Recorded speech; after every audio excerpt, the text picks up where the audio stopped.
Bismillah, alhamdulillah, wassalatu wassalamu ala rasulillah. Dua after drinking milk. Allahumma barik lana fihi wa zidna min. Well, all words are known to you. Allahumma means, oh Allah. Barik. Barik is bless. Okay, it's amr, but we are not ordering Allah. Astaghfirullah, we are begging Allah. Barik. Lana, bless us. Give barakah to us. Fihi, in it, in that drink, in milk. Wa means and. Okay. Wazidna, there are three words in it. Wa means and.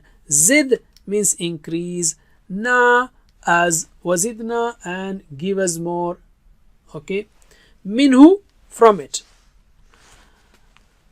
Here, barik lana, blessing means that after drinking this milk, the strength and energy we may get should last for a long time and be spent in good deeds.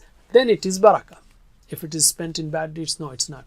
Some foods eliminate the hunger only, and some drinks quench the thirst only. The milk fulfills both the hunger and the thirst. Milk contains proteins, carbohydrates, fats, minerals, vitamins, water, and a great nourishment for our body. Wazidna min, and give us more from it, means, oh Allah, keep providing us the milk in future too, and don't deprive us from this blessing. Please visit understandquran.com for our courses on Read Al-Quran, Learn Tajweed, and Understand Al-Quran, and for one-to-one learning. Jazakumullah khair. Wassalamu alaikum.